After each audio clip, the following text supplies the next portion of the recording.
Bihar TV 20 में आप सभी का स्वागत है। 15 साल पहले यहाँ पर रामलीला हुआ करता था, जिससे लोगों को धर्म का ज्ञान होता था। इन बातों को लोग भूल चुके हैं। बच्चे मोबाइल में लगे रहते हैं। अपनी सभ्यता और संस्कृति को जानने के लिए रामलीला को देखना जरूरी है। ये उक्त बातें कला एवं संस्कृति मंत्री मोतीलाल प्रसाद ने कही। वे आज जगत जननी मां जानकी की जन्म स्थली पुनौरा धाम में आयोजित जानकी महोत्सव के उद्घाटन समारोह में शामिल होने आए थे। इस मौके पर राधा कृष्ण गोयनका कॉलेज के खेल मैदान में 3 दिवसीय भव्य रामलीला का मंचन किया जा रहा है। कार्यक्रम का आयोजन श्री जानकी जन्मोत्सव आयोजन समिति द्वारा किया गया। कार्यक्रम के मुख्य अतिथि महंत स्वामी श्री मैथिली रमन शरण जी महाराज ने आशीष वचन भी दिए। 3 दिनों तक चलने वाले इस समारोह में मिथिला में अकाल जलेश्वर स्थान के हलेष्ठी यज्ञ, माता सीता का प्राकट्य, राम सीता विवाह, वनवास, सीता हरण, हनुमान सीता संवाद, लंका दहन, रावण वध, राज्य अभिषेक सहित कई कांडों का मंचन किया जाएगा। कार्यक्रम के दौरान सीतामढ़ी सांसद देवेश चंद्र ठाकुर एवं सीतामढ़ी डीएम रिची पांडे सहित कई गणमान्य मौजूद रहे। पूरे कार्यक्रम का आनंद हजारों लोगों ने उठाया। कबीरा उठाया है और हम अपने आप को सौभाग्यशाली समझते हैं कि इस धरती पर हमारा भी जन्म हुआ है।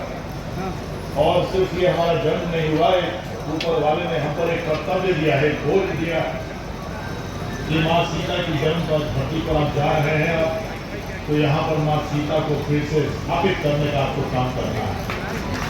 मुझे याद है, और आप लोगों में से जो लोग यहाँ पर इसी जगह, इसी मैदान में, इसी मंच पर जो चुनावी कार्यक्रम हो रहा था, आपको याद होगा, माननीय अमित शाह जी, मेरा सौभाग्य है उनके बगल में बैठा हुआ था।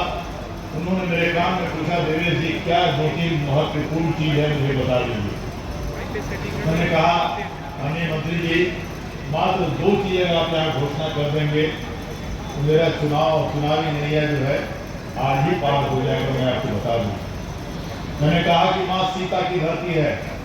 हम लोग धन्यवाद देते हैं आपको और माननीय नरेंद्र मोदी जी को कि आपने अयोध्या की कहानी खत्म की, भगवान राम को प्राण प्रतिष्ठा करा के वहां पर। और ठीक उसी तरह हमारी माँ सीता भी आप लोगों का इंतजार कर रही है कि कब आपका ध्यान हमारी माँ सीता की ओर जाएगा। और आप याद करें कितनी जबरदस्त तरीके से उन्होंने इस बात को रखा था। और दूसरी बात मैंने रीगा मिल की कही थी, वो भी काम उन्होंने करा दिया। तो वाकई हम लोग सौभाग्यशाली हैं कि माँ सीता की धरती पर है। अब लोकसभा आप लोगों के आशीर्वाद से जीत कर गया, तो पहली बार जब माननीय नरेंद्र मोदी जी प्रधानमंत्री जी से मुलाकात हुई, हम सभी हमारे जनता दल यूनाइटेड के जितने 12 सांसद हैं, माननीय ललन सिंह जी जो मंत्री हैं हमारे भारत सरकार में, हमारे पार्टी के वरिष्ठ नेता हैं, उनकी अध्यक्षता में माननीय प्रधानमंत्री जी से प्रधानमंत्री के कार्यालय में लोकसभा में मुलाकात हुई। तो एक कर उन्होंने जो परिचय कराया माननीय प्रधानमंत्री जी से, तो मुझे जो सौभाग्य प्राप्त हुआ अपना परिचय देने का, तो मैंने सिर्फ इतना ही कहा कि मैं माँ सीता की धरती से आता हूँ। और जिस तरह से आपने अयोध्या में काम किया है, जिस तरह से आपको अयोध्या में सफलता मिली है, मुझे पूरा विश्वास है कि आपके रहते हुए और आपकी सरकार रहते हुए और हमारे आदरणीय नीतीश कुमार के रहते हुए माँ सीता का भी उसी तरह से काम होगा। उन्होंने कहा, देवेश जी आपको दोबारा याद कराने की जरूरत नहीं पड़ेगी। तो मैं बार-बार कहता हूँ, हमारा सौभाग्य है।